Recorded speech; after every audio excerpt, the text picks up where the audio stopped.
I'm feeling like a star, you can't stop my shine. I'm loving cloud nine, my head's in the sky. I'm so low, I'm riding so low. I'm riding so low, I'm riding so low, so Hello, low. everyone. Welcome to another movie podcast featuring myself and Connor Nielsen. We are here to talk about Solo, a Star Wars story directed by Ron Howard. This stars Alden. I am probably going to mispronounce his last name, Ehrenreich. Hinreich.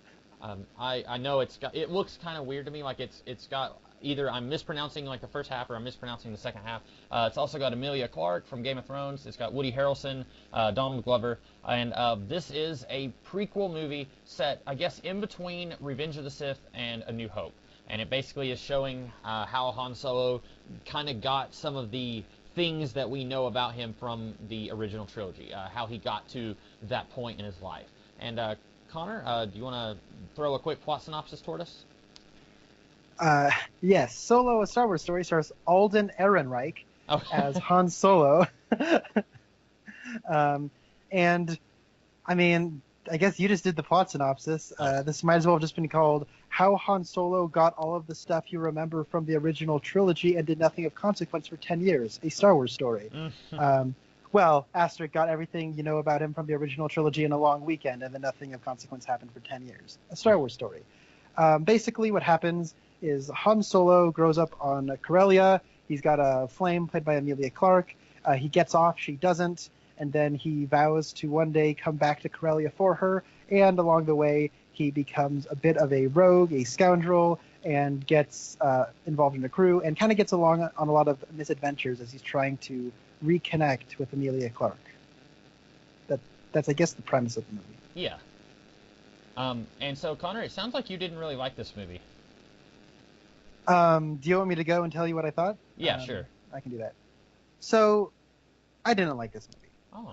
I didn't hate this movie. Well, okay. I've seen this movie twice now. The first time I left the theater, I was fuming. I was livid because of a little thing that's thrown in at the last minute that just made me angry beyond words. And then I went and saw it again. By the way, we should probably say there are going to be spoilers. I forgot to say that, but it is a spoiler cast, a spoiler podcast. So just in case Connor and I throw out something that happens in the end of the movie, there are spoilers. Sorry, you go ahead, Connor. Okay, I'm glad you said that. When Darth Maul shows up at the end, I was so angry. Like, it was like, I felt like I was a 12-year-old being disrespected by an adult. Like, I was being condescended to. I was angry. I rewatched it. The fact of the matter is, I just found this movie really boring. And I don't know how much about this movie I'm going to ultimately have to say, but I will try to keep a conversation going. Comics Kid, how did you feel about this movie? Well, this will at least be an interesting conversation. When we had the Twin Peaks podcast that we had, anytime you and I disagreed, I felt like those were better conversations to listen to. I love this movie. And so now I find you may have a hard time talking about why you didn't like it. I may have a hard time explaining why I did like it. I don't know what it is. I've seen a lot of people, well, the initial reactions, because I only saw the movie today, so it's been out for like 4 days now. So wait, that's Thursday, Friday, Saturday, Sunday. Yeah, so I guess today's the 5th day. And I saw initially a lot of people were saying they had like no expectations for this movie. They were expecting it to be just really dull, and they ended up having a really good time. And then I started seeing some people say, like, the guy who does the CinemaSins videos on YouTube, he said this was, if I can remember what he said exactly, he said this was a lot like when Bill Murray's character went on that second date in Groundhog Day. He said he got all of the stuff right on the date, but the magic wasn't there, and that's how this film felt like to him. So I was not sure what to expect, because sometimes, like, some of these people who I was seeing opinions of, I agree with them a lot of times on some things, and sometimes I wildly disagree with them. So I really had no idea what to expect. I didn't really go into the plot. Well, I didn't look up the plot of this because it's a prequel, so we kind of already know where it's going to end for the character, so I really didn't know what the plot was going to be. But I really liked the movie. I thought it was funny when it needed to be funny. I thought it had the right amount of pathos for a couple of our characters. I admit a couple of times I was like looking down at the time, like I was thinking maybe this is going on a little too long. And that's not the movie's fault. I'd say if I was just watching the movie, if I walked into the theater and just watched the movie and didn't have like 20 minutes of trailers and commercials before the movie, I probably wouldn't have been looking down at the time. but I went in at 2:50, and then it was like 5:30 by the time I left, and I was just thinking like, man, like I really want to go home, like I'm getting hungry, and so I feel like this movie was pretty good. There was a few moments where I was a little confused. There were some choices that were made that I thought, wait a minute, why? But ultimately, I really enjoyed this movie. I would have to say, and I know I'm going to have people disagreeing with me on this, this is my favorite Star Wars movie since the original trilogy came out. I like this better than any of the ones that we've gotten recently. Okay. And I guess on the contrary, this is what I think is the weakest of the Disney Lucasfilm collaborations. Mm-hmm. This is the fourth one. I think this is the weakest. It's definitely a Star Wars prequel. That's kind of how I feel about it. And I guess I should say, like, you know, I thought that The Force Awakens was okay. There were some things about it I just didn't really like too much. I was more or less excited that we were getting new Star Wars, and I still maintain that the reason a lot of people will give a pass on some of these recent Star Wars movies is because we already had the prequel trilogy, which was horrible, and so people are going into these movies saying, well, as long as it's better than the prequels, it will be fine.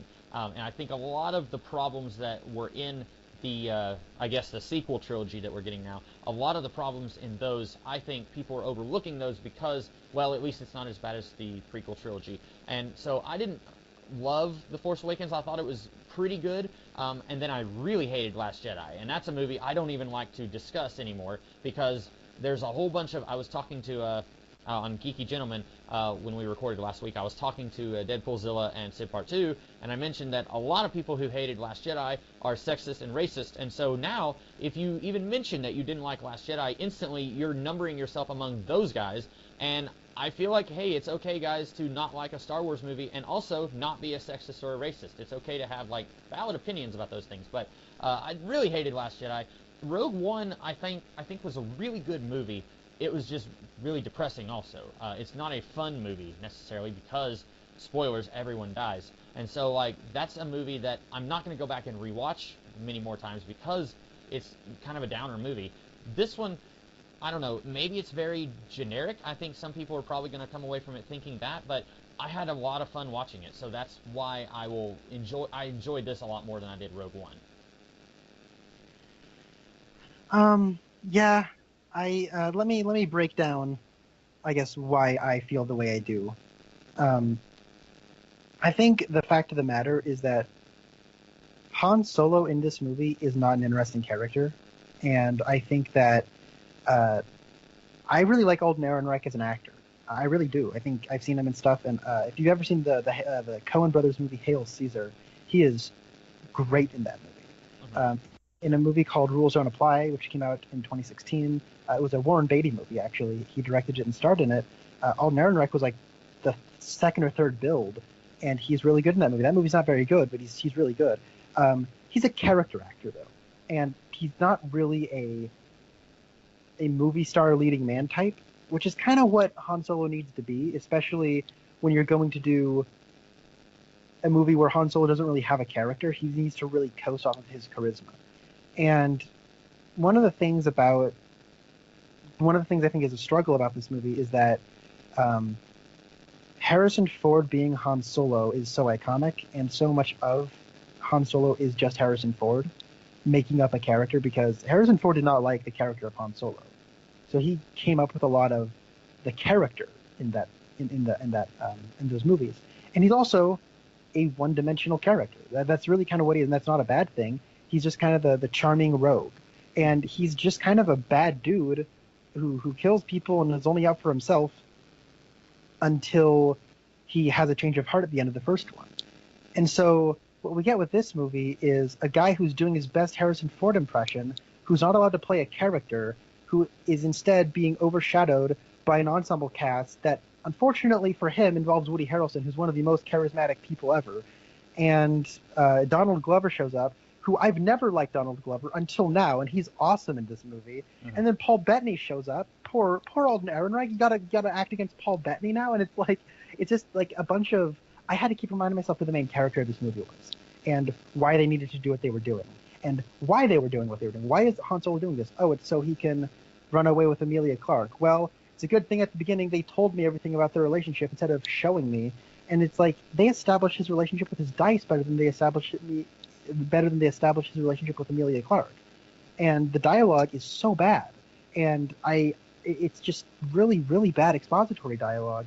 And then Alden Ehrenreich Solo, it's kind of like, I feel like he was getting a little bit lost, and like he was trying to, like, I don't know, I feel like he was kind of given a thankless job of trying to play a character who wasn't allowed to grow. And then at the end, it's like Han Solo basically had his character-defining moment from the original Star Wars movie 10 years before the original Star Wars movie, where he inadvertently created the rebellion that he's going to join. Mm-hmm. Great. And I thought that was all really cutesy and kind of obnoxious, and I think that at the end of the day, this is a very shallow screenplay. There is some thematic material here that doesn't really go anywhere. The motif of the dice kind of show up and then pay off, and then instead of going away, they come down for the very last shot of the movie, and it means nothing. And all of and it's structured very episodically. All of these things, its dialogue, its structure, its thematic kind of lingerings, these are all things that a director should come on board, or directors, and come on board and then pull it together, give it a vision, mold it. This feels like a movie that was directed by a screenplay and not a director, which it's Ron Howard. And look, Ron Howard's made good movies, but Ron Howard and style are not two verbs that I generally use in the same breath. You know, he's very like kind of from the Clint Eastwood school of director, where you just kind of do the script, it's just the facts, it's earnest, it's very workmanly directed. And I think there's a kind of film that really works with that. But I think whenever Ron Howard tries to do an entertainment piece, or he likes to do Spielberg-esque chase movies, and this is very much a chase movie. Every action scene is like someone's trying to get you, you're on a chase. And he also made the Da Vinci Code movies, which I loathe. But I don't hate this movie. This isn't a Da Vinci Code movie. I wasn't reminded of Inferno like I was in Avengers 5 or Transformers 5, but I feel like this movie was lacking so much pizzazz, a filmmaker's identity, any kind of style, any kind of personality. It's so dry and boring to me. And the action scenes, I was like kind of bewildered at how much I didn't like the action in this movie, or at least I wasn't engaged by the action in this movie. This movie basically starts off for what is, for all intents and purposes, a car chase, right? It's a car chase where the cars don't have wheels. And I didn't like Ready Player One very much. I think that movie's screenplay is very, very bad. But it's a Steven Spielberg movie, and that guy knows how to shoot an action scene. And while I don't like Ready Player One, that car chase at the beginning is really exciting and does its job very, very well. For all of its shallowness, this movie isn't entertaining to me. And a lot of people are entertained by this movie, and I say good for them. My little brother liked this movie more than I did. I feel like a lot of people like this movie more than I did. But I was just really, really bored because this movie's shallow and doesn't have style. Okay. There's some things there that you said that I find puzzling. Nothing against you, but like you said that this movie is very cutesy with its mythology call-outs, and I don't know, like, that's what every prequel does. Literally every prequel. Like, not just Star Wars prequels, but if you're going to make a prequel to anything, there's going to be cutesy mythology stuff. Like, Smallville Season 1, Clark says that he's afraid of flying, and he says he sees this suit that Alexander the Great wore, and he says, I couldn't imagine wearing that into battle. Like, there's cutesy mythology gags there. The Phantom Menace, Anakin Skywalker is a cute little kid instead of a bloodthirsty soldier who annihilated the Jedi Order. Like, it's going against what you're expecting, but also winking to the audience constantly. And this movie does that, and that's what I expected. If I had any expectations of this movie, that's what I expected, because that's what prequels do, and I think it does it well enough. There's a few moments there where it's like, okay, you could have done something differently, but I didn't have a problem with most of it. Like, there's one part I actually laughed out loud when Han Solo said, I have a good feeling about this, because we've come to expect the line, I have a bad feeling about this, even when it doesn't feel like it's earned. I can think of a few times where a character said that, and I'm thinking, come on, did we need that? I thought it was funny here. So I guess, like I said, it's going to be difficult for me to explain a lot of what I liked about this movie, other than saying, like, I thought it was funny, or I thought it worked. You said that, and I think you're also more of a film, you think like a filmmaker. Your goal is to become a filmmaker, right? Like, you want to make films. Yeah, I guess so. And so, like, you're more into that than I am. I'm more about, like, does the plot work? Are there a whole lot of gaping plot holes? Do what the characters do, does it make sense that they're doing this? And I think more or less this movie holds up on that end. Directorial style is not really something that I pick up on. even when somebody will point it out to me, I usually would say I don't see it. I don't know what Steven Spielberg's style is. I don't know what Ron Howard's style is. I don't know what George Lucas's style is. I know things in the Star Wars movies, like I have a bad feeling about this, or stuff like that, or up until Rogue One, credit a text roll that happens at the beginning of the movie, and then this one skips out on that too.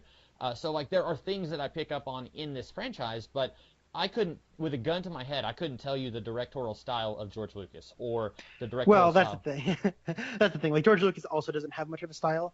Okay. His directorial style is more like just kind of showing you things. He has a very like pseudo documentary style. And when it comes to like Star Wars, it is kind of more like kind of grungy and more like dirty because they weren't shooting on clean sets and stuff. It is kind of more like a cinema verite type thing. And I'm okay with that. Like, if you're going to do just, here's the script and let's shoot it, I think I'm okay with that. I don't think I need a lot of style in movies. I can't think of a movie where it's like, there's a whole lot of style here, and it works. Like, a lot of times, I'll see movies that have a whole lot of style, and I end up hating it. You are a huge David Lynch fan. David Lynch is known for his style. It's a very weird style, but he's known for it. I don't think that I like that. I think that when we were watching Twin Peaks: The Return, I don't know if there was a single episode that worked for me overall because it was always trying so hard to be weird. And we don't have to make this a Twin Peaks thing, but like I think you have problems with this that are things. I don't want to say it's a taste issue because I hate that line when people say like, "Oh, you don't like what I like. It's a taste issue." That's fine. But I think like if you point to a movie and say like, "This is a director with a certain style," I would either A, say I don't know what his style is, or B, I would say I can see to his style and I don't like it. And this is And that's totally fair. Yeah. And like, sorry, you were saying. no, This is the movie I was finished with what I was just kind of rambling. And you're like, that's the thing where it's like, I also don't mind it if a director's thing is just like, here's a script, let's just shoot it. Mm-hmm. The problem is I don't like the script. Is that's my thing. Okay. I think the movie this reminded me the most of was the 2009 Star Trek movie, Yeah. where it's a lot of go go go, action action action. And there'll be like little like things where this doesn't actually happen in any of them in at any point in the movie, but this is just kind of like an example I'll come up with where people are running and the octane is high, so everyone's kind of shouting in orders and whatnot. And at one point, maybe somebody gets on the comms and they're like, "Make sure TIE fighters don't get on my tail." And then they get inside of the Millennium Falcon and they're going around, and then explosions and they're shooting and it's flying and the music's playing, and then a TIE fighter shows up and right before it gets on the tail, it blows up and out pops the guy on the other side of the comms and he's like, "I told you I wouldn't get on your tail." And it's like, aha, that was a payoff. You know what I mean? And it's stuff like that where they're kind of setting stuff up and paying stuff off, and I really don't want to say this, but it's kind of what's on my mind, where it's like the illusion of character building. And I don't know, because I feel like there's like not every character needs a very deep character arc.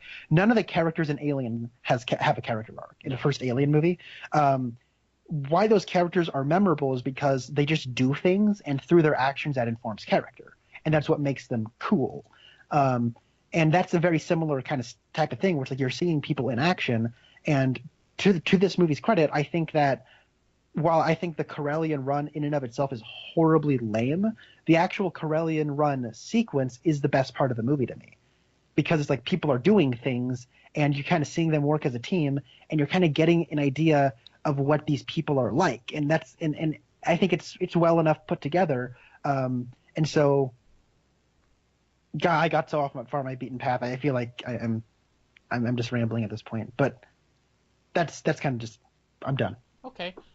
So would you say, because like that scene with the Kessel Run, would you say that it's kind of similar to in A New Hope when they escape from the Death Star and like they're, Han is yelling at Luke like, "Hey, don't get cocky, kid," and like they're doing stuff like Luke is shooting and Han is flying and stuff like that. Do you think that that is an example of what you're talking about in A New Hope? Sure. Okay. I'll say the Kessel Run reminded me the most of the asteroid belt scene from Empire Strikes Back, just with a lot more clouds. Okay.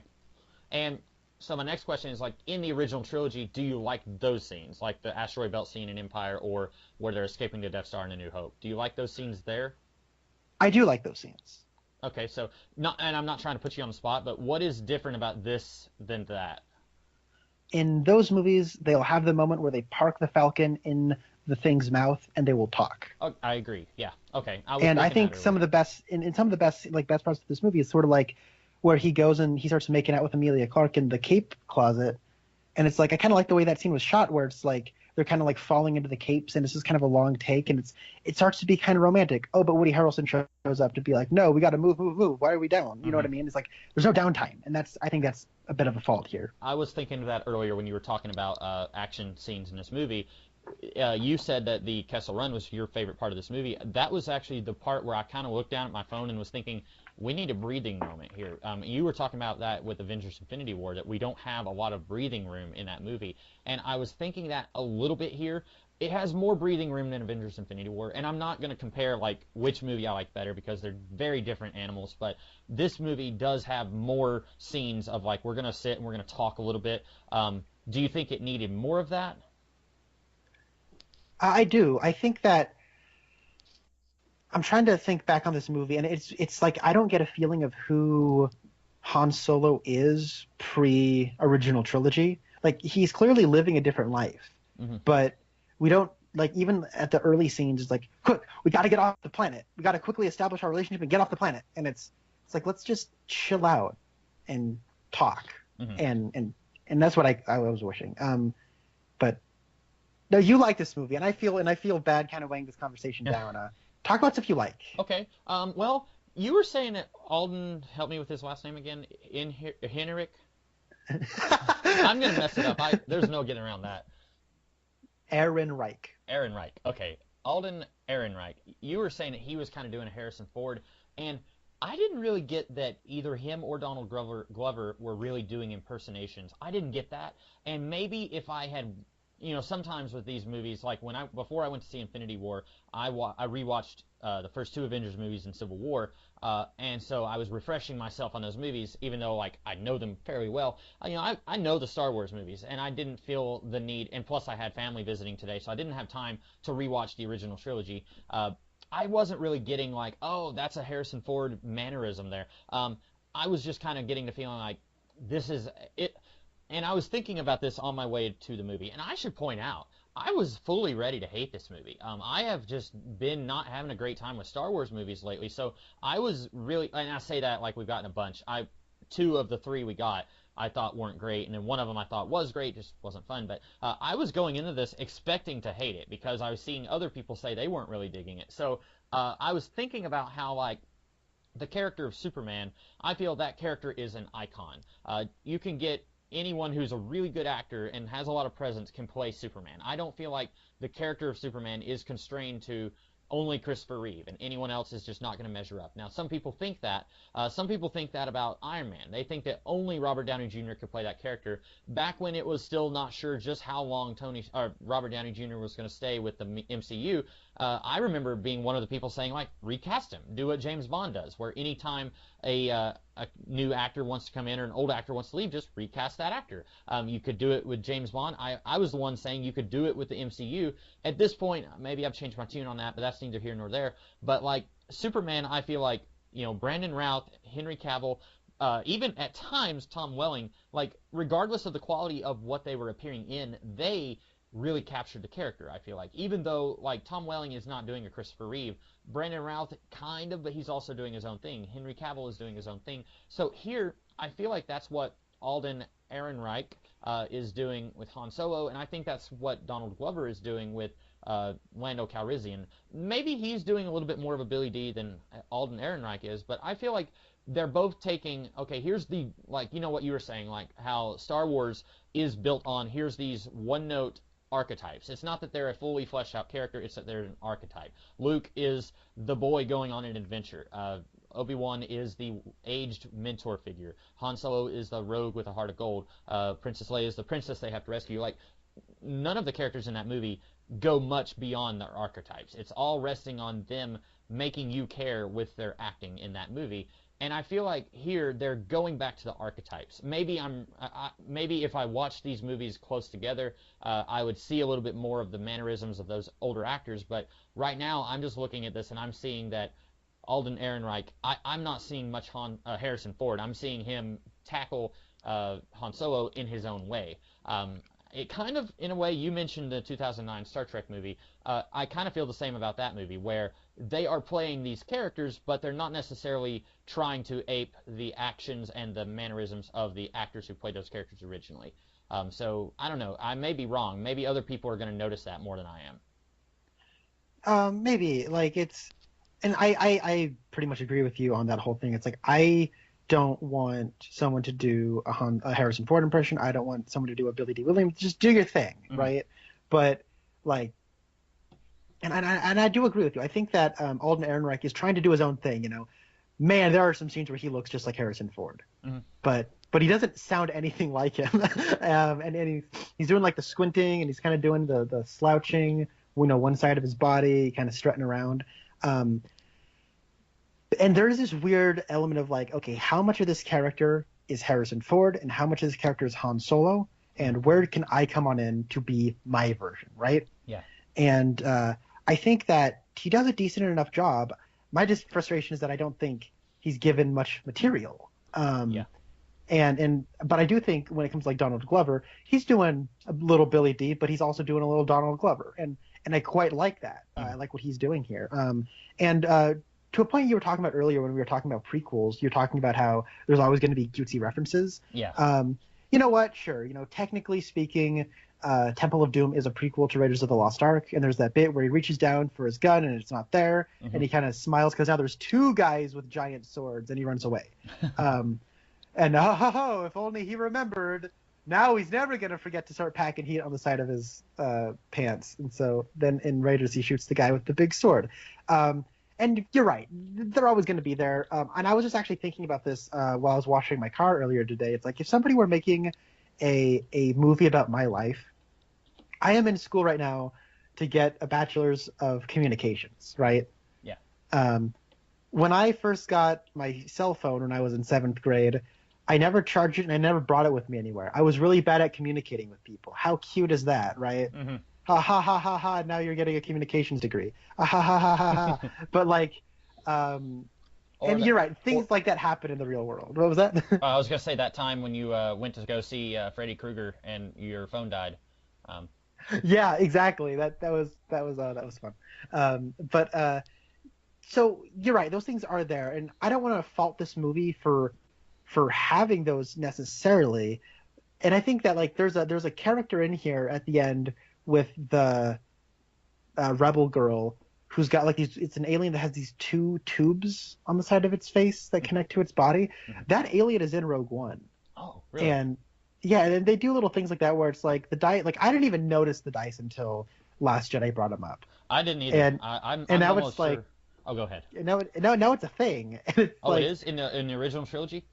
No. Like now it's a thing in this movie where it's like gotcha. they keep showing you the dice, and it's Yeah. like, I don't mind that because they're trying to set it up as like a motif of luck, and it's like, all right, I don't know, but it's like I don't think there's very many cutesy references in say Fire Walk with Me, but maybe there are. But I just think that when this movie doesn't have much going on and it's really winking with its audiences in terms of cutesy references, that's when stuff just kind of starts to bug me. Where it's like, if I was having a better time at this movie, I wouldn't mind this, but I'm not. So now it's a little bit more frustrating. Yeah. The dice thing. I'm glad you brought that up. I also never noticed the dice. I'm still pretty sure they're not in the original trilogy. I mean, that's one of those things. It may be hanging on the dashboard, but it's like they don't draw attention to it, and so I've never noticed it. So like in Last Jedi, where they're like, "Look, it's a thing," and I'm like, "When? Where? Like, are you just making this up now?" And then in this movie, I was actually still just. I wasn't peeved at this movie because it's doing a callback to a previous Star Wars movie. I was just reminded of how peeved I was watching Last Jedi, and then I was like, okay, now I'm peeved again because of that. But the dice thing didn't bother me too much. You were saying also that Alden Ehrenreich has to act against other more experienced actors, and that's probably true. I wasn't noticing any bad acting from him, and I think you may be right. If there is a problem, it's probably just the material itself. I think you might like Woody Harrelson more than I do. I've only seen him in a couple of things. I've seen him in Zombieland and War for the Planet of the Apes and the first Hunger Games movie. Didn't really think much of him in Hunger Games. I did like him in Zombieland, and I did like him in War for the Planet of the Apes. But I wasn't like going into this like you said, he's one of the best character actors, or best. What did you say? Most charming actor? He's very charismatic. Charismatic, yeah. And I'd say yeah, he probably is. He's got that a southern charm to him. Having said that, I went into this movie, and he has a line where he says, "Don't trust anybody, and you'll never be disappointed." I didn't trust anyone in this movie except for Han, Chewie, and Lando. And it's ironic because Lando actually does betray Han. Well, he cheats him at the card game, and then he just straight up leaves them all to die. But That is the best part of the movie. yeah, and there was, I think one of the things I like. You asked me what all I like about this movie. There's something I really like about this. Things very rarely go right for Han. There are so many times where he's like, I've got a plan, and he's got this like cocky smile, and you're thinking, yep, that's Han Solo, like, and he's gonna live until Force Awakens, but he's like not gonna die in this movie. But then it's like he does something and it doesn't work out for him, and I'm just like, yep, that is so funny because like there's a lot of stuff in the original trilogy, mostly in A New Hope, where he does something and it doesn't. I think Empire might be around the point where they start like making him more competent. In A New Hope, like there's that scene where he runs down the hallway screaming, turns the corner, and there's a bunch of stormtroopers, and then he runs back the other way. That kind of thing is happening all over this movie, and I love it. It's getting back to the base of the character of Han Solo, because it's one of those things like where you watch A New Hope and you forget everything that you've ever heard about Star Wars. Watch it, pretend like you're watching it for the first time, and then you start to realize George Lucas didn't have any plans to turn Anakin Skywalker into Darth Vader from the beginning. That was definitely something they made up on the way. And like you look at it, and that's clear when you watch A New Hope. In the same way, I saw somebody on Twitter saying that like people have it in mind that Han Solo is like sexy James Bond in outer space, and they said no, that's the character of Lando. Han Solo is a guy who lives in a van with his best friend, and I was thinking like, yeah, that is kind of the character of Han Solo, and like Lando is the person Han Solo thinks he is. Yes, and I think that's very clear in this movie a few different times. Like when he gets cheated at the card game the first time, and he's like, at first I'm thinking like, oh, Lando's just better at cards than him, and then I see that thing and I'm like, oh, okay, he cheated. And Han even is like the only person at that table smart enough to say like, that card, it's impossible. All of those cards have been played, and apparently nobody else watching that card game picked up on that. And so like Han is not an idiot. He's a lovable doofus, but at the same time he's not stupid, if that makes any sense. And I think that Alden Ehrenreich is doing a pretty good job playing that, while at the same time not being constricted by previous performances of Harrison Ford. But I really like there's another instance when he says there's about 30 guys, and you said it's like the funniest part. It's about 30 guys on that ship. All I have to do is snap my fingers and they'll surround you, and then the Falcon just flies off without getting paid. Like I did think that was weird that like Lando, I guess he saw those people come in and he's like, crap, I got to get out of here. I'll get paid later if I get paid at all. But like I did think it was a little weird where Lando was like, after all I went through, I'm definitely getting paid, and then he just leaves immediately. But I still thought that was a really funny scene. So I do like that this kind of returns us to the Han Solo we saw in Episode 4 and didn't get to see nearly as much of in Episodes 5 and 6, but that's okay. But I don't know where I was going with this. Take us somewhere. I kind of got lost. Okay. I think one of the problems that this movie falls into, that I think a lot of prequels tend to do, is that every single thing that Han Solo learns is just sort of given to him. He doesn't really seem to discover anything for himself. Mm-hmm. Like, we need Jon Favreau as a four-armed alien to tell him, oh man, make sure you have someone because being lonely is not very fun. And then he dies. Mm-hmm. That's the only reason that kind of annoying character is even in the movie. He needs to be given his blaster. He needs to be given his own name, which I thought was really cringeworthy. Yeah, I don't know. That was something. Okay, I got a question then. Okay, you know what? Like, I'm on the run from the Empire most of my life. You know what I'm going to use? The name the Empire gave me. Like, fair point. That's a really good point. I didn't mind it at first. Now that you've mentioned it, it's kind of like how in A New Hope, much as I love that movie, and it will always remain my favorite Star Wars movie, when you look at it, it's really stupid that Obi-Wan Kenobi is a fugitive from the Empire, and he still keeps the name Kenobi. He changes his first name, It's like, I wonder if it's Ben Kenobi. I wonder if that's the same guy as Obi-Wan Kenobi. Like, someone, I think it was the website Cracked, was like, just look up every Kenobi in the phone book until you find him. Like, that's what, and so, like, it's kind of the same thing as that. Like, it's something I never noticed when I was a kid, but yeah, it's a problem. I remember, like, 2 years ago when they were still, like, in the early stages of this movie, and somebody revealed that, like, Han Solo's real name is not Han Solo. Ooh, twist! And I remember a lot of people were like throwing like their stuff on the ground and ripping their shirts, like screaming at the sky. I was not happy about it. I thought I wasn't just angry, but at the same time, like, why bother? Why change that? Why not just say his name is Han Solo? Having said that, watching it in the theater, it wasn't like you did bring up a good point. It is kind of stupid when you think about it, but watching it in a theater, even prepared for that moment of his name is actually Gordon Shumway, but he changed his name to Han Solo. Even prepared for that moment, I was still like, okay, that wasn't as bad as I thought it would be. You know, it's dawning on me, okay? Ben is not his real name, right? Mm-hmm. It's Obi-Wan. Solo is not his real name. It was given to him by the Empire. So they named their son Ben Solo. Oh, Two yeah. made-up names, just sort of slapped together. I thought you were gonna say that Obi-Wan Kenobi is like in an airport and he's like, "Come on, I gotta go," and it's like, "What's your name?" And he's like, "Kenobi," and it's like, "Well, what's your first name?" I don't have a first name. And it's like, Ben, and he's like, "Okay, cool," and it's like the same guy who gives Han his last name. No, I'm just kidding.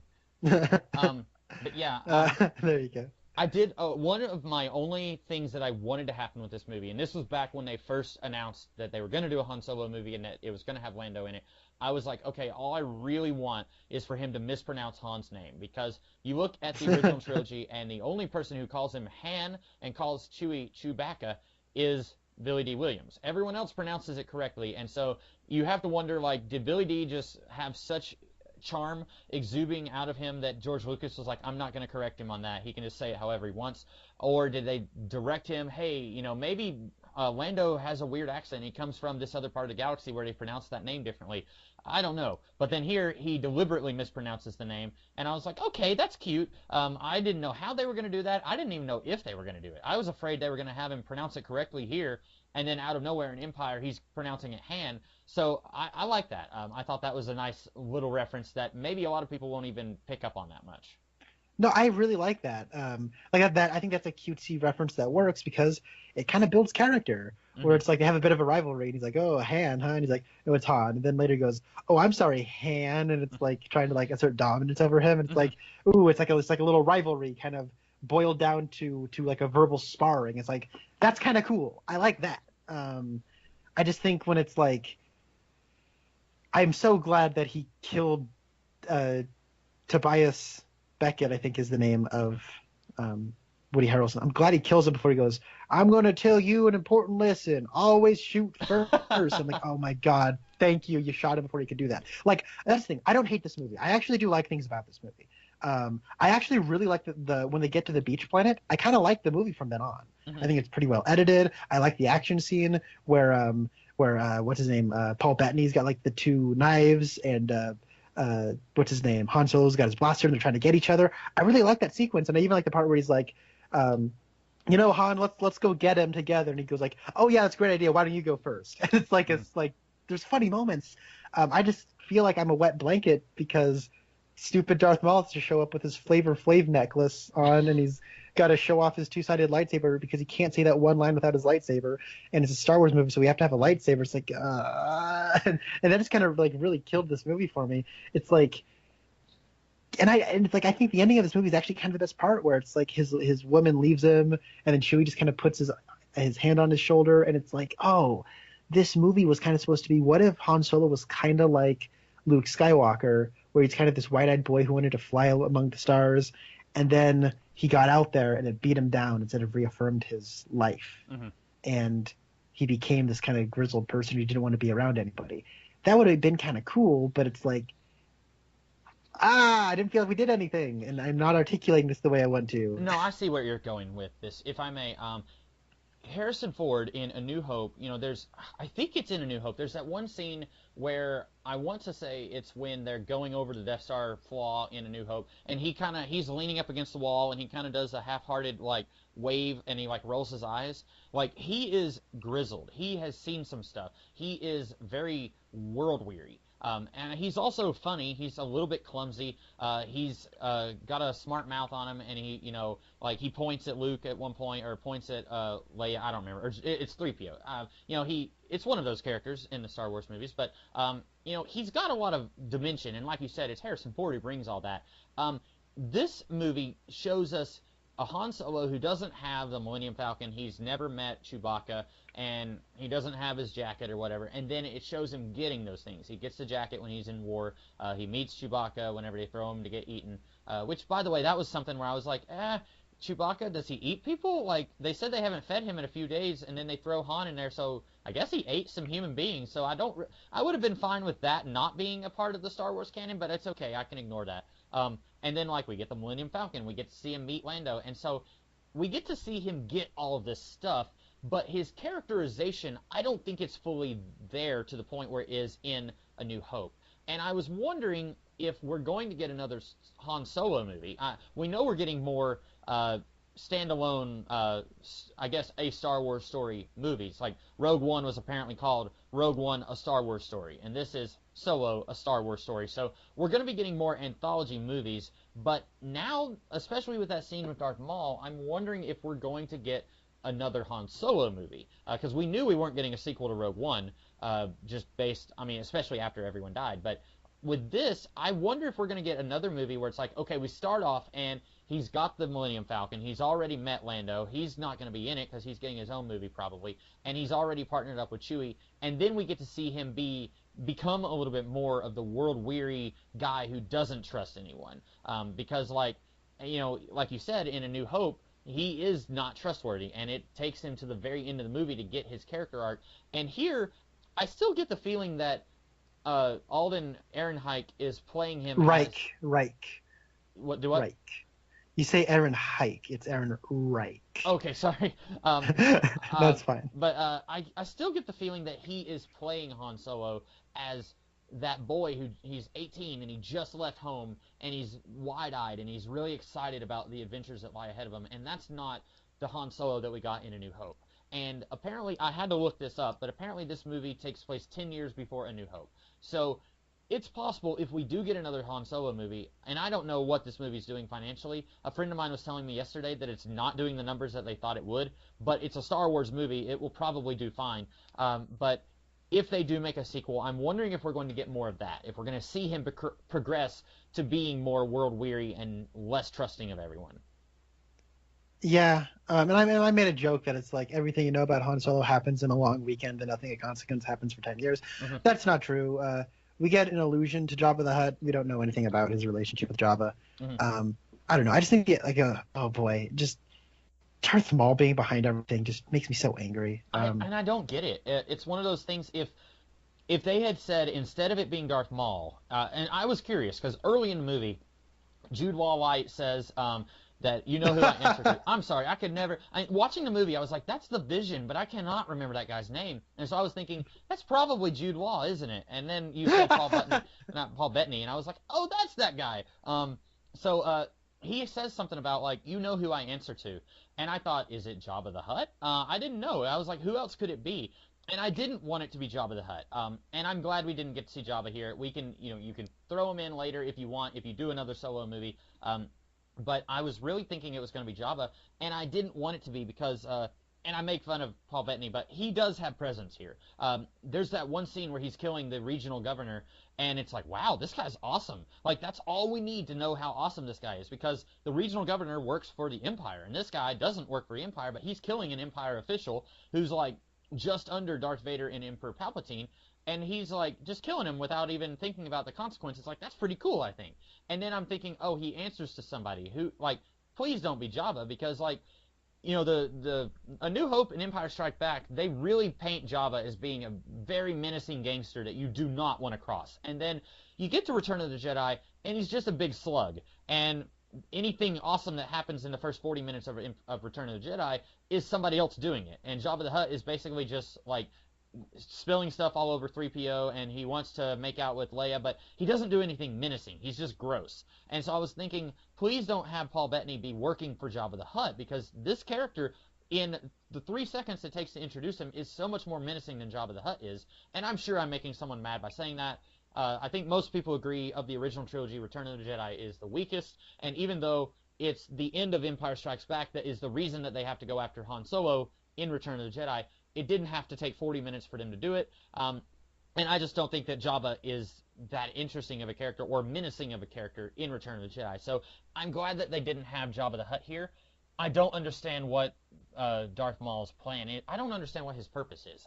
Is he still working for the Emperor? Because if you watch the prequels, as far as everyone is concerned, Darth Maul is dead. Now, in the expanded universe, there are stories where he has cyborg legs. I believe there's one of the Star Wars cartoons where he has cyborg legs. I should point out, I've never watched any of the... Well, I did watch the one by Genndy Tartakovsky.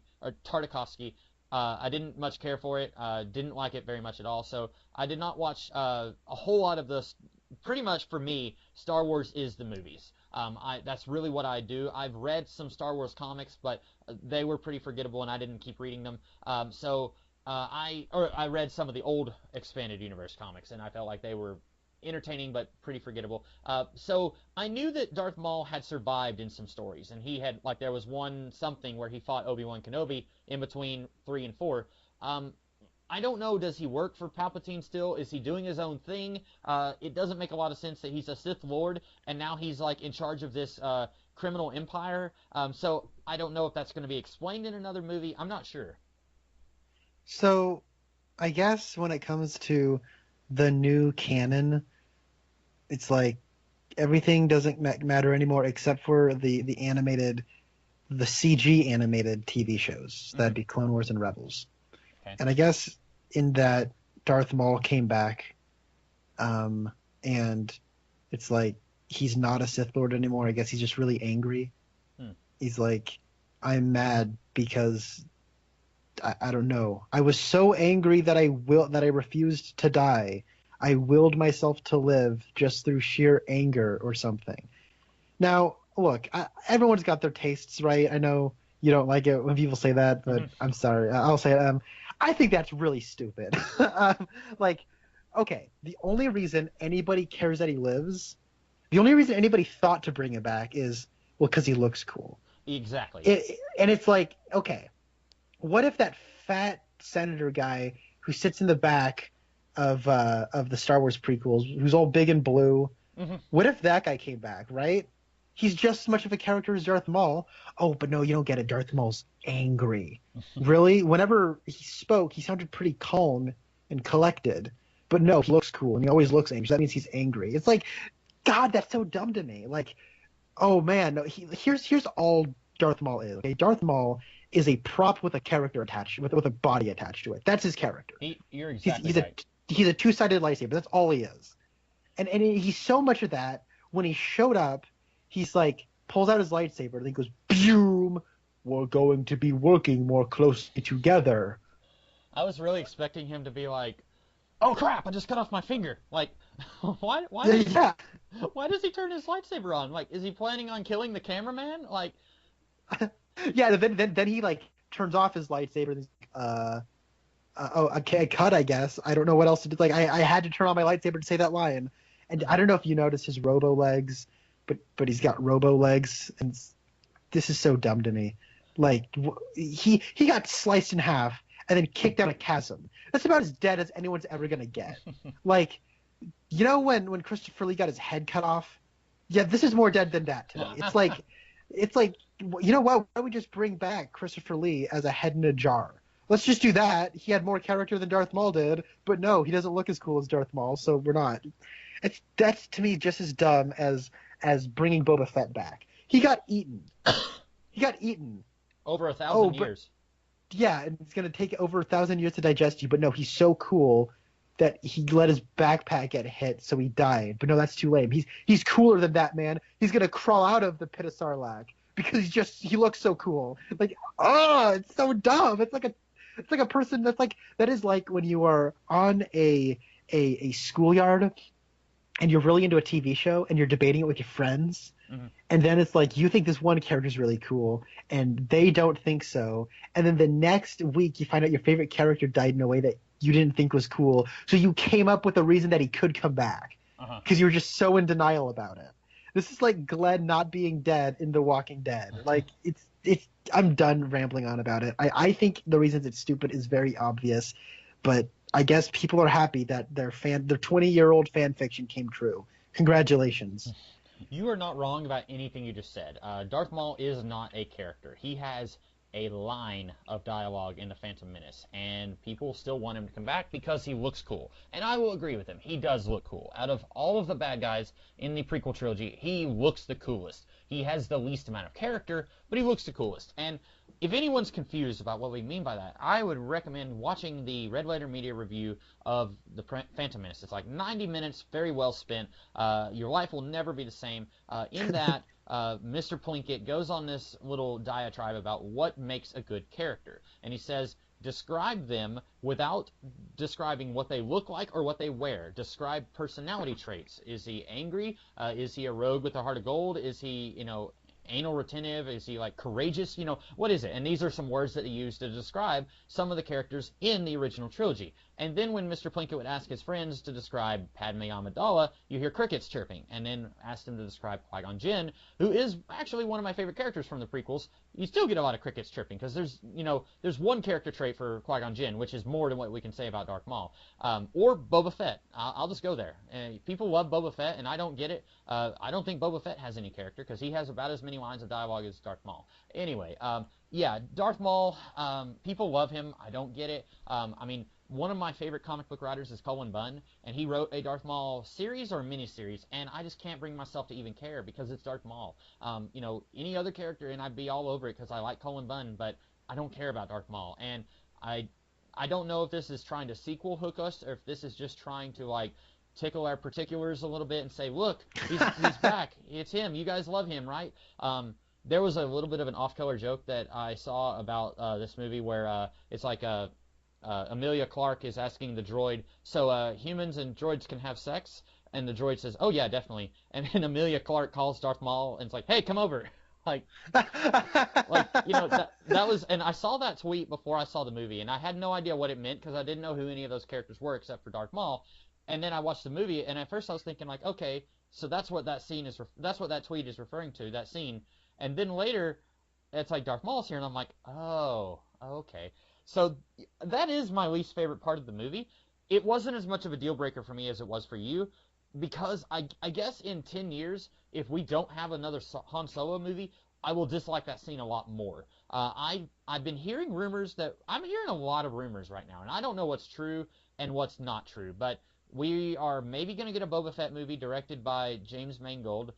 We are maybe going to get a Lando Calrissian movie. I don't know what the plot of that would even be, because if Han Solo is a supporting character and always has been, Lando is a supporting character of a supporting character. So he has even less mythos attached to him than Han Solo does. So I really don't know what they could make a movie about. And Donald Glover's very charismatic here. I don't know what they could do with him in a movie of his own, but we'll see, I guess. And now I've been hearing rumors for a while that what's his name, Ewan McGregor wants to do a Ben Kenobi solo movie.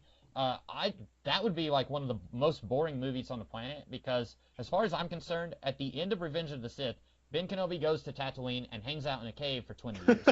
I don't know what you could do in between Revenge of the Sith and A New Hope, but apparently... Okay, I know exactly what I would do with that, but you are right. It is a weird premise when you just initially think about it. And I like Ewan McGregor a lot. I think he's a good actor who is saddled with a lot of garbage in those prequels, but and maybe they could surprise me. Maybe they could have him leave Tatooine and go do something, or maybe he's like, I've been watching Bates Motel. Have you watched that show? I have not, but there's a lot of people in it that I like after the fact, so I want to go back and check it out now. And it's another one of those things I was talking about with prequel jokes, where the whole lot of Although for me, I've never seen Psycho, so a lot of those jokes are going over my head. I know. What? I've never seen What? I've never seen any of the Psycho movies, but I've watched 1.5 seasons of Bates Motel.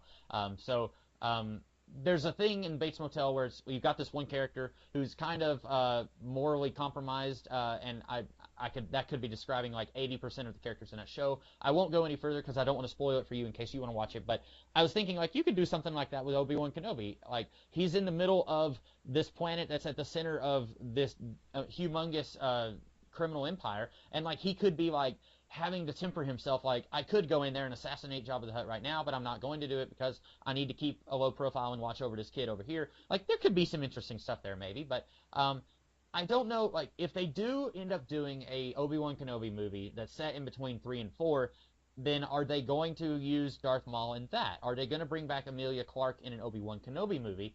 That could be interesting.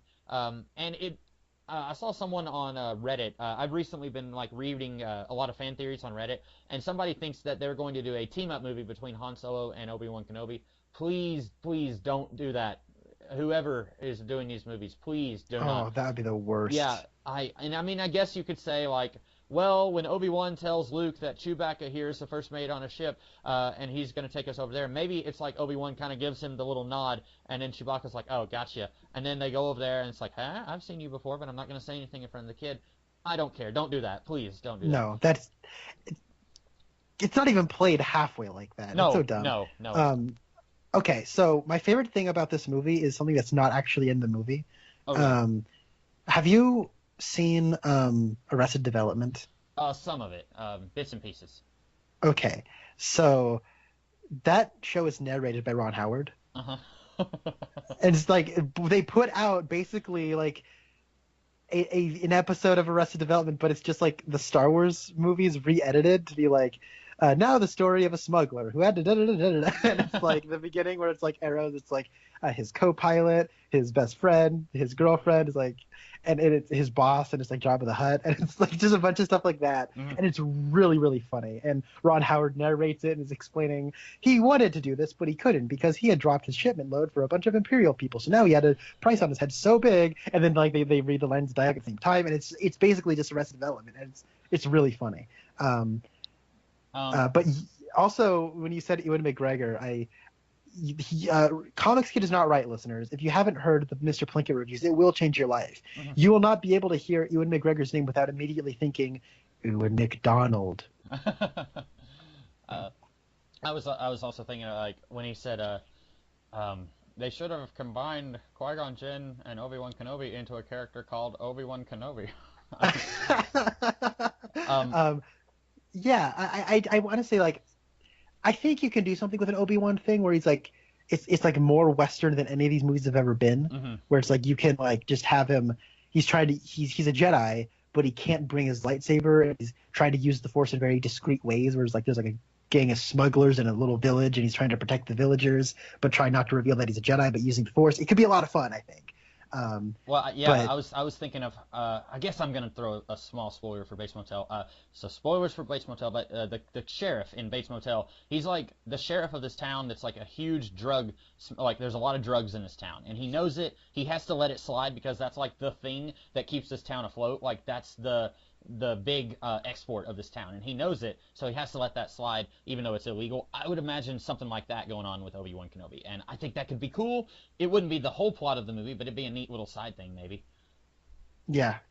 Also, if they, and I know we're getting off of Han Solo, but if they were to do if they don't do an Obi-Wan Kenobi movie as a Western, I think a Boba Fett movie could be a really cool Western. I still don't care enough about Boba Fett to have a movie. If they do a movie, I'll watch it, but I don't know enough about Boba Fett to really care right now, but I would love to see a Boba Fett movie set around this time. Basically do what this movie did for Boba Fett, where it's like he's not the character that everyone loves. For some reason, people love Boba Fett. I don't know why. I guess they think that he's really awesome and that he can do all this cool stuff. Do a movie about him before he does all this cool stuff, where he's like just a teenager who's trying to get in on the bounty hunting game and he's not good at it. That's what I would do. I don't know if they'll do that. Yeah. Oh man. And sorry. So we keep talking about potential sequel ideas, and like my whole thing is, well, gee, how's Darth Maul going to factor into that? Mm-hmm. Like, is Darth Maul going to, like, that's why I think that really made me so angry is it's like, is this sequel baiting for Darth Maul? Is there going to be a sequel to Solo? It made less than $90 million opening weekend, which is not like that's less than Justice League made opening weekend. That is Ooh. significantly less than any other Star Wars movie has made opening weekend. Mm-hmm. I guess this is Memorial Day weekend, so I think when all 4 days are done, it's going to make just barely over 100 million. Mm-hmm. But which is significantly less than I think they wanted to make out of this movie.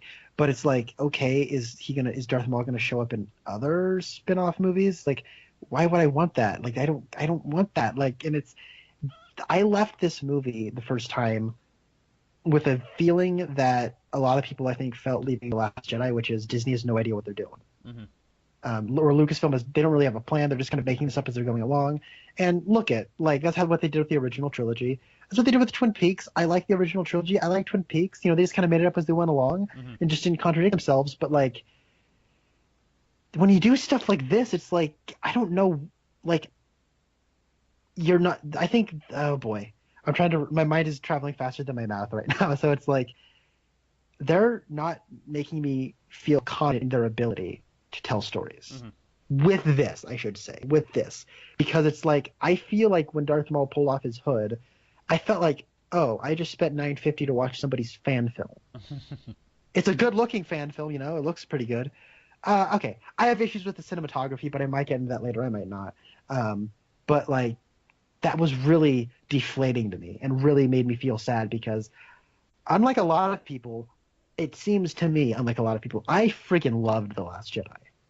And it was so, to me, skillfully made. A director put their stamp on it. It was sophisticated to me. I found it to be. And it filled me with a renewed sense of confidence. And I'm like, that's right. I really like Star Wars. Star Wars is something I really like. And then I saw this and I'm like, what? Like, all that goodwill and stuff that really built up for me, like, kind of like the wind came out of its sails. And it's like, I don't know what you're doing right now, Lucasfilm. What's going on? It's like, I feel like every other movie, I don't know what I'm supposed to get out of this Star Wars experience. Mm-hmm. Let me ask, what would you have done different? I'm going to throw a few options for you. A, instead of it being Darth Maul, it would be who I first thought it was going to be. I thought it was going to be Palpatine. Do you think that would have worked better, or would that still have been insulting and like, no? I mean, I think it would have been better. Okay. Because they didn't kill off Palpatine in Episode 3. That's true. Okay. And then... And, like, that's the thing. Like, it could have been Jabba the Hutt. It would have been like, yeah, of course, it has to be Jabba the Hutt. But that just kind of would have fallen into place with, like, if it was the Emperor. Okay, I thought it was the Emperor at first because the first line is, yes. Yeah. And I'm like, oh, that's the Emperor. Okay, she's working for the Emperor. Fine. If the Emperor is, like, kind of in control of, like, all of these, like, crime syndicates, which I can't say that without thinking of Ultraman, but nevertheless, when it's like, okay, the Emperor is kind of secretly in control of like the cartels and such. Okay, cool, I can roll with that, fine. But it's like, oh, it's Darth Maul. Like, okay, why not Count Dooku? Mm-hmm. Christopher Lee's old, or he's dead, but like he's not really old. Do you think he was so angry that he willed himself to live to 95? I don't know, like. Mm-hmm. Yeah, that's a very good point. Do you think it would have been better if we just didn't have a mystery figure who's behind Emilia Clarke, and we could just say, like, she tells Han, like, go on, I'll be right behind you, and then Ron Howard's voice says, she wasn't, and then I was thinking of that when you said that about the Ron Howard. I was like, oh, that would be the perfect place to do that. Do you think that, like, they could have her, say, go on, I'll be right behind you, and then she looks at the ring, and I don't know how you would convey this without her just stating it vocally, but, like, she just says, I have a chance to take over all of this, and I'm going to do it. Like, it's not that she's, like, secretly been... I don't know what to take from it. That's the thing. It's not even that it's, like, insulting that you brought back this non-character from a movie that everybody hates. It's not that. It's that I don't know what's going on with her character. Was she always working with Darth Maul, or did she suddenly decide, I'm going to work with Darth Maul, it would behoove me, like, it's going to benefit me to do this for Darth Maul? Like, I don't know what to get from it. I don't know. You were saying that you didn't really think that his character had a lot going on. I don't know what's going on with her character. I don't know when to trust her or when not, because she gives him the dice, and if she was always evil, then she wouldn't have had to have given him the dice. There would have been no reason to do that. So I'm not sure what to make of her character without more context. And if we get an Obi-Wan Kenobi movie with Darth Maul, or if we get a Solo 2 Electric Boogaloo, then we get Darth Maul and that. Like, if we get more, I'll know what to think of this one little scene.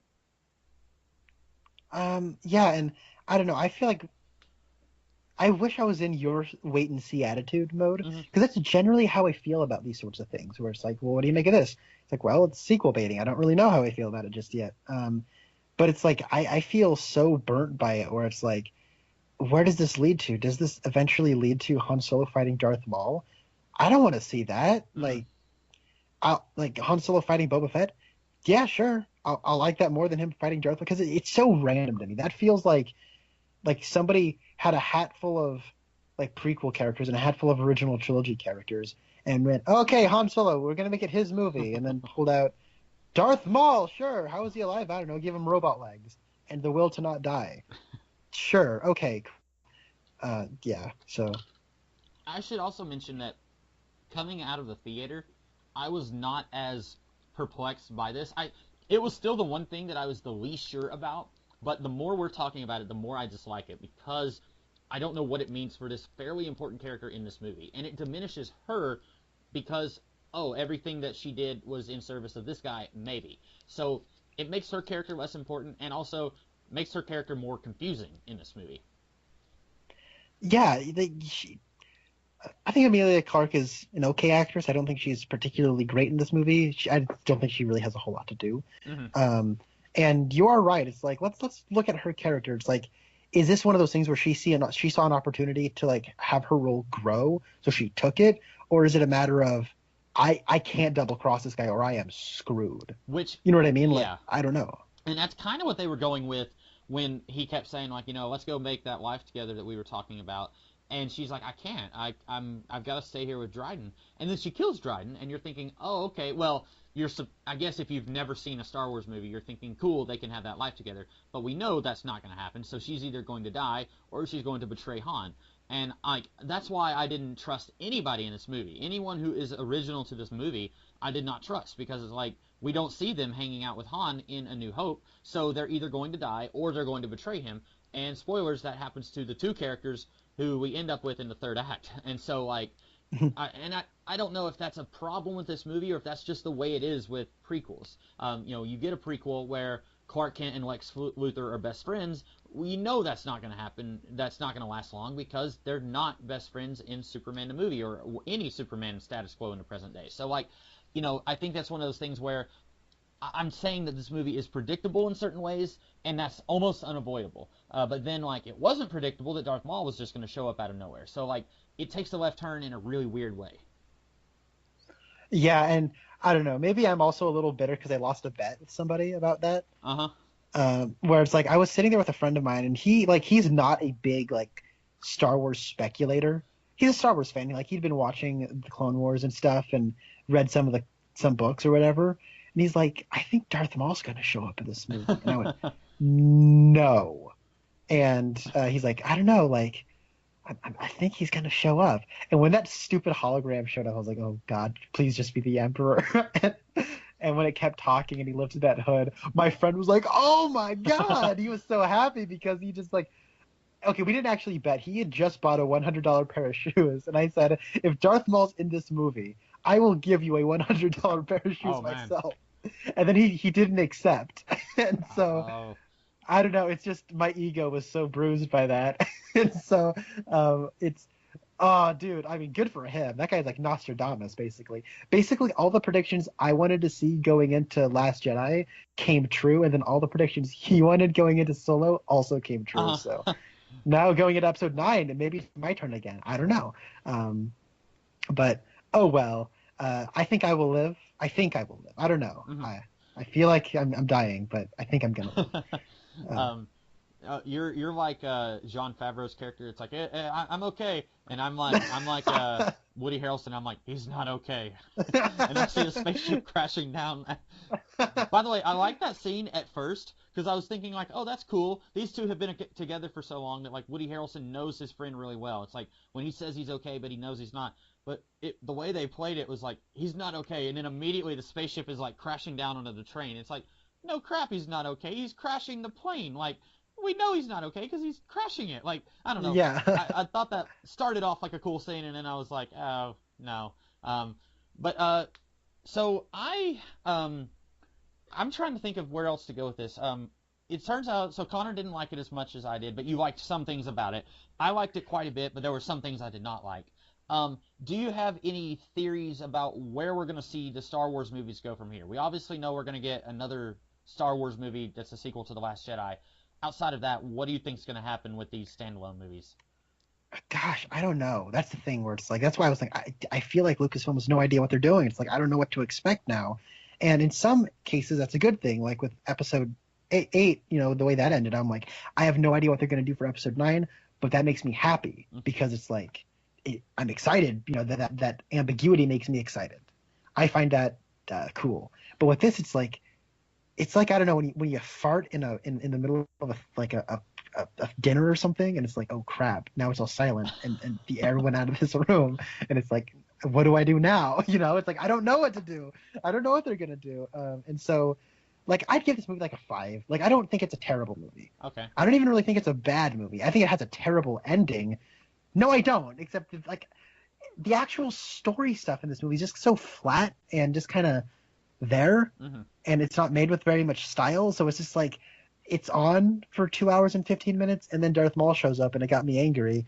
And then it continued to go on just well enough, and then it ended on, I guess, something of a high note. But I do resist the whole Han Solo creates the rebellion and then doesn't join because he's going to.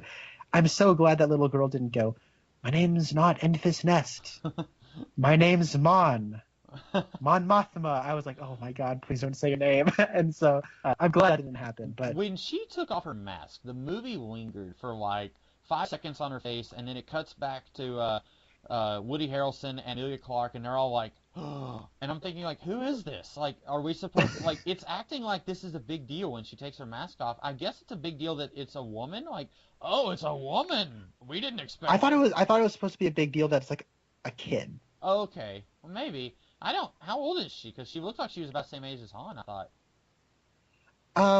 I thought she, like, to my untrained eye, she looked like she was like late teens. Oh, okay. Where it's like, the rebellion is young. Get it? They're literally young, and so I don't know. That's just kind of what I took from it. But I get where you're coming from, where it's like, oh, so what? It's a chick. What's the big deal? Like, who cares?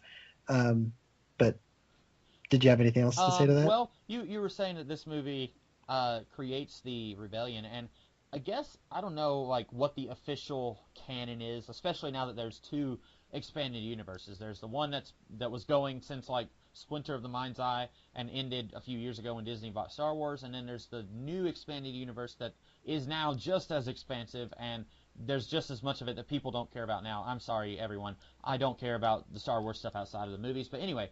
So I've always just assumed that the rebellion started in Revenge of the Sith. Like when Yoda, Obi-Wan, and Jimmy Smits are all talking in Revenge of the Sith, and it's like, okay, who wants a baby? Do you want a baby? Do you want a baby? Like, and then I thought that was them creating the rebellion right then. Like, Jimmy Smits becomes a part of the rebellion, and Obi-Wan, I guess, kind of does too. So like, I thought that was the beginning of the rebellion. So like, I guess what I'm thinking here is Han helps the rebellion, but he doesn't necessarily help create it. That was my read of it, but everyone else could be like, no, this is the very beginning of the rebellion. Man, you're right. It is kind of confusing. Wow, I didn't even think about that. And maybe maybe it's the way they deliver it, because she says something like, she acts like it's a big deal. What does she say? She says, we're not enemies, we're allies, or something like that. What? Oh wait, no, that doesn't make me think weird. It's called the Rebel Alliance, right? Yeah. What if there's like a bunch of different rebel factions, and then eventually they're gonna become aligned? Right. Okay. And I mean that could be neat. Maybe I don't know. It's kind of like in X-Men Origins Wolverine, where it's like Wolverine is part of this huge. Like Wolverine helps create the X-Men by like he frees all these kids, and they all go and. Oh, it's exactly like that. And it's like yeah, Wolverine okay. is not supposed to be that important in the history of the X-Men. So like. But it really bothers me there, and it doesn't bother me here. Even though it's the exact same thing, I don't know why it's not bothering me here. I don't know. I think it's just... Oh, boy. It is sort of the same thing. Yeah, I don't know. I just kind of like rolled my eyes this time around, and then X-Men Origins Wolverine, it's like maybe it's because that movie is like monumentally stupid. Yes. Like this movie's just kind of dull. That one's just like brain dead, and it's like, and at the end it's like, oh, and he also helped form the X-Men. It's like you're just so done with it by that point. You're like, no, stupid. That little giggle you just did reminds me of when I'm the queen, I'm going to have you clean toilets. When I'm the queen, you're gonna get blown up. And he's like, oh, sorry. Yeah, we just need to do a podcast where all we do is just quote Red Letter Media. Oh, dude, have you seen do you watch their show Best of the Worst? I do not. I haven't. I don't think I've watched anything from them since X-Men Apocalypse came out. I don't watch a whole lot of like other YouTubers, so I don't know. No, I get that. But what do they do in Best of the Worst?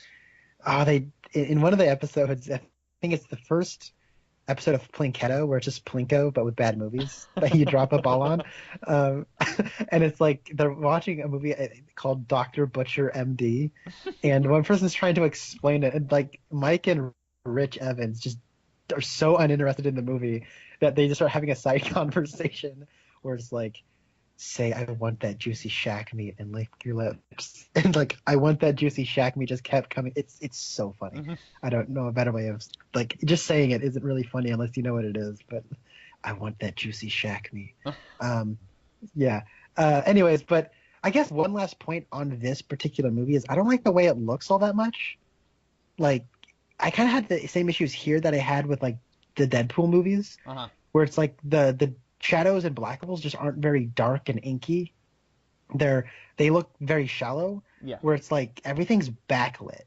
When they're in Paul Bettany's crib, it's backlit, and so it's like you can't really see faces all that well. There's like, you know, I think on every set, like everyone has a fog machine. It kind of adds a depth of field, but like because it's backlit, you're really it's hard to see faces because there's like some smoke in the air, and it's kind of annoying and frustrating. And it's like everywhere they went, it's like, oh, they're on this location. It's very, very white, and okay, I can kind of see.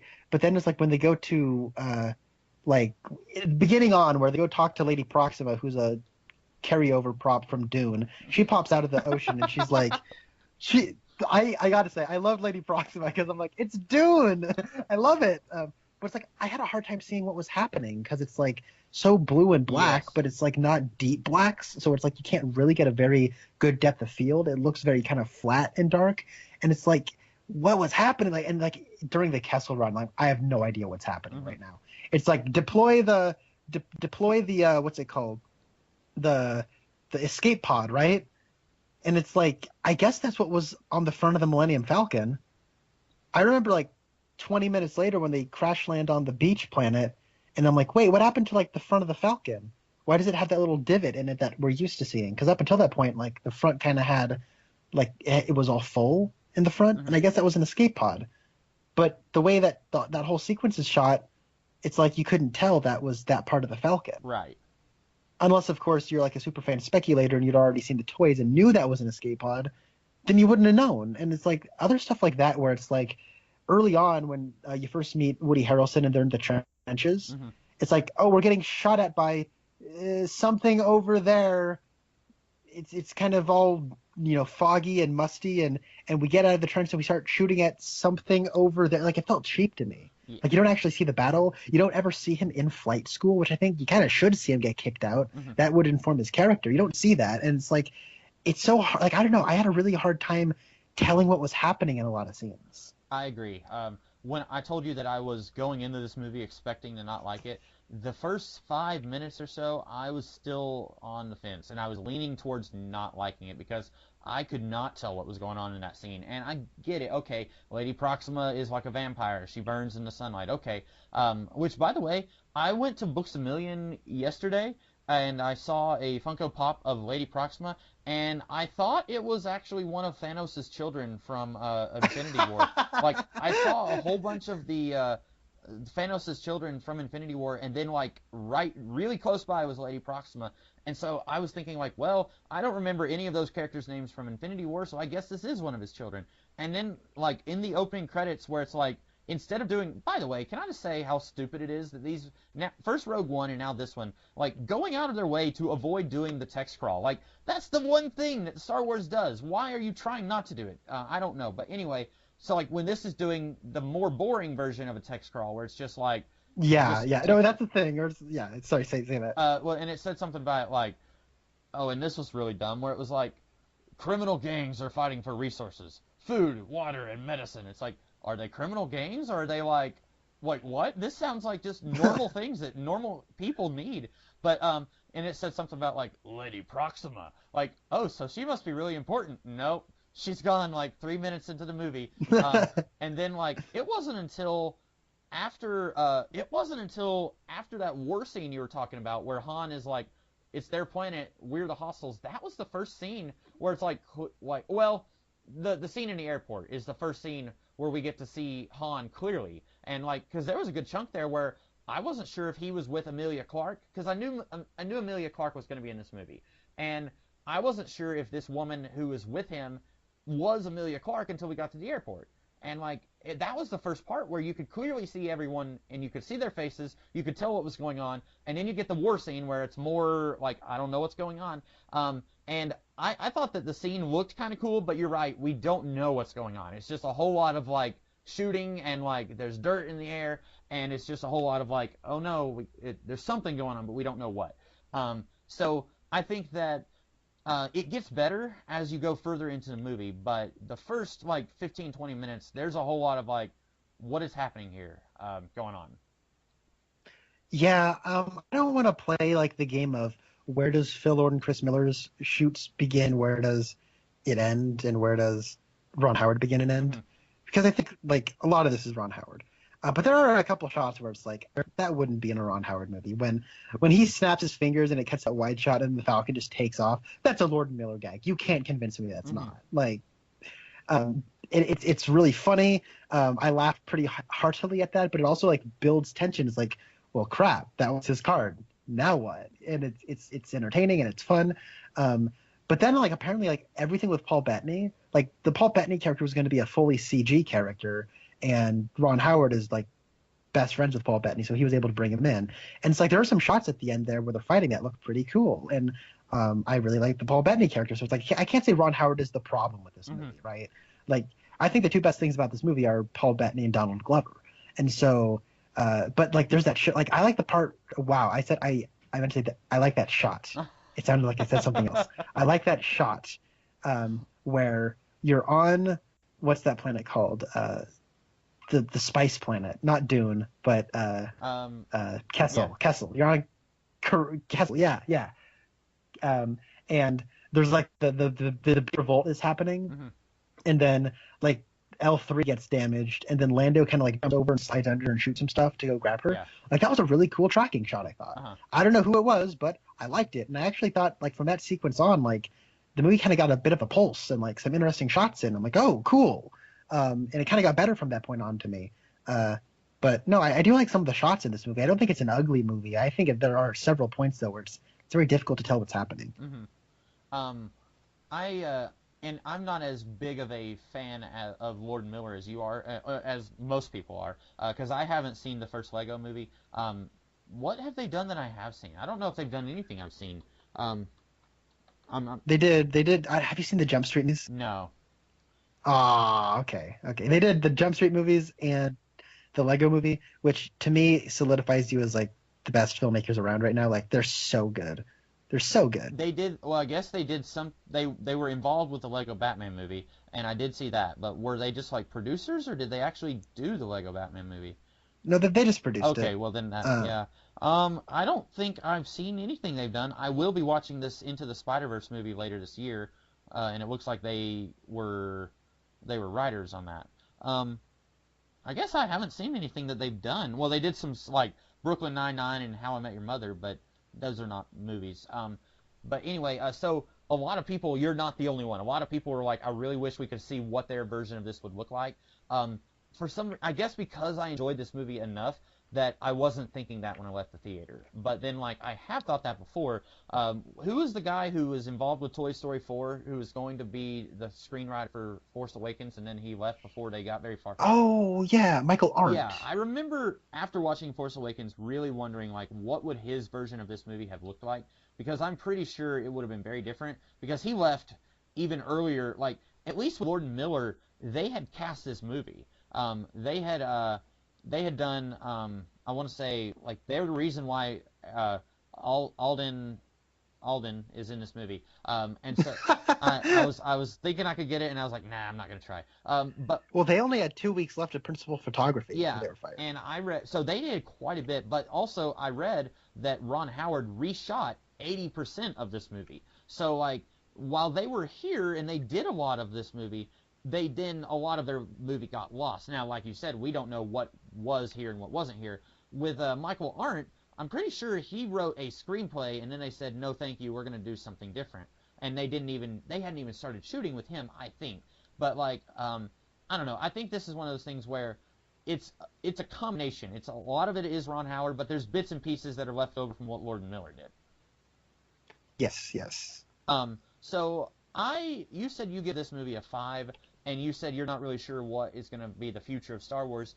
It disappoints me that this movie is doing so poorly financially. I mean, $90 million is nothing to sneeze at, but I would say that the budget was quite a bit higher than that. And also, with it being a Star Wars movie, they expect it to be even bigger than that.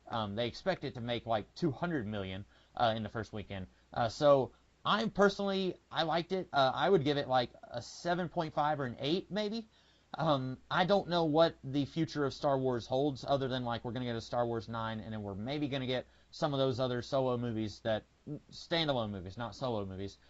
We're maybe going to get some of those down the line, but I don't know. Like you, I'm kind of curious I'm optimistic. It looks like right now I'm much more interested in these side movies than I am the main movies set, with Rey and Finn and Kylo Ren and all that. But, I'm still hoping that we can get to, some interesting movies on down the line, because this is, like I said, this is the first time where I felt like they had recaptured the magic from the original trilogy, and I was really excited about that. All right. And part of it may also be expectations. What were your expectations going into it? I know we're getting a little long here, but All right. So before this movie, I was like, oh, they're doing a young Han Solo movie. I don't want to see that. Whatever. I'm not excited. Oh, Lord and Miller are doing it? Oh, great. Well, that is a directorial team whose entire filmography is terrible ideas that turn out to be great movies. I'm excited. I think a young Han Solo movie is a bad idea. It'll probably be a really good movie.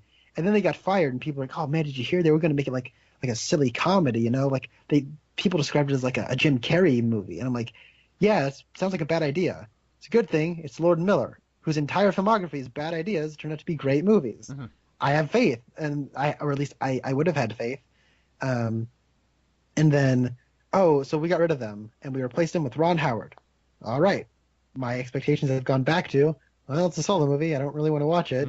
And then it was coming out, and I just kind of walked in and was like, okay, this is a movie that I am going to watch. You know what I mean? I had like really no expectations. It was just like, I feel like with this movie, the word expectations keeps coming up, and for a lot of people, expectations does impact how they view a movie, and by all means, continue doing that. I don't really do that. Like, I've been burnt a lot of times on movies I've been excited for. I've been thoroughly impressed with movies I have been dreading to watch. Sing Street was my favorite movie of 2016. I did not want to watch that movie at all.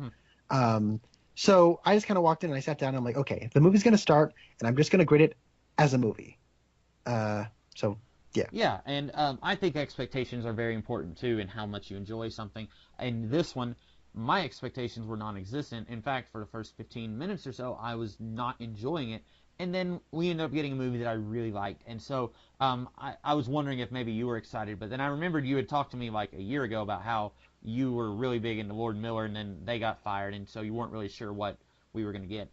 So I think that's about all that we have to say here. What is the next movie we're going to talk about? I know we've got Ant-Man and the Wasp. Is that the next big one that's coming up? Are you going to see Incredibles 2? I probably will. Speaking of expectations, I don't have any for that movie. I love The Incredibles, but this movie does not look good to me. I don't know what it is about these trailers I'm seeing. I'm just like, it doesn't look like a movie that I need. I'll watch it, but I don't know how interested. I'm not interested in it, but I'll watch it. Okay, that's interesting because it's like I just heard about this. I just I'm like, oh, looks pretty all right. But you're not alone. A lot of people I know just don't think this movie looks very good. But oh well.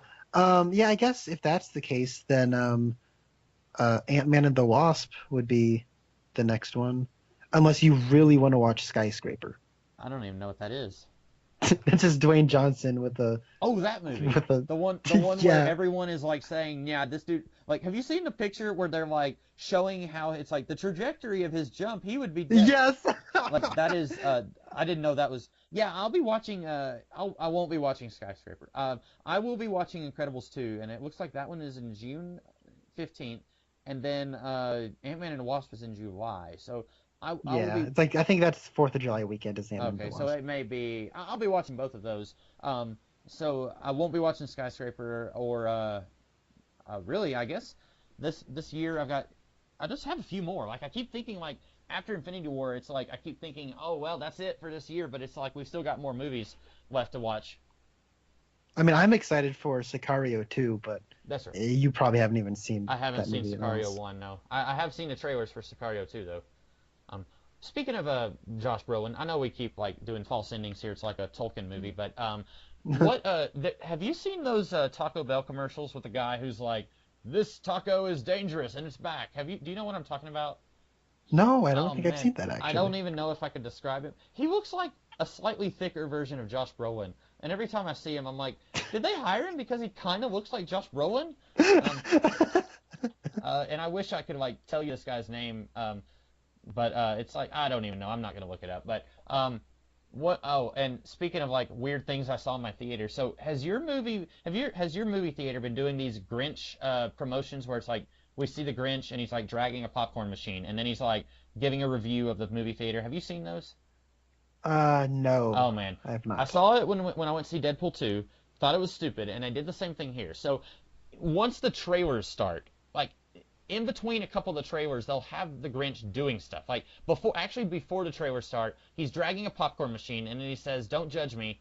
There's a whole lot of trailers to get through." And then at one point, he's like on his phone, and he's giving a review of the movie theater. He says, "This is what the nachos taste like," and it shows the poop emoji. And then he says, "Hey, they should make a movie about that guy." And then he has like a weird look on his face. And then they do another one, and then he's like, "Start the movie already." Each time that they do it, they did the same thing with Deadpool 2, and this time I counted. He screams, "Start the movie already," and then they show 3 more trailers. And I'm thinking like, yeah, I'm with the Grinch. Start the movie already. I don't want to see any of these trailers. And I'm thinking if you're going to do this, at least have the Grinch thing where he says start the movie already, at least have that be right before the movie. Anyway, I wasn't sure if they were doing that where you are.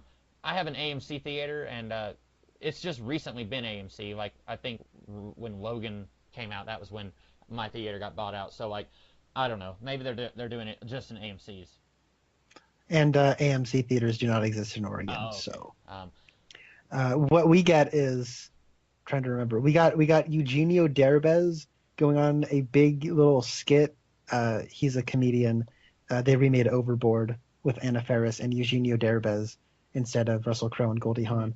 And it was just a big shtick where he walked into a Cinemark theaters with amnesia, and they're educating him on the points program and stuff. And then he buys stuff, and it's like it goes on for like 5 minutes. Oh. Like it is so long.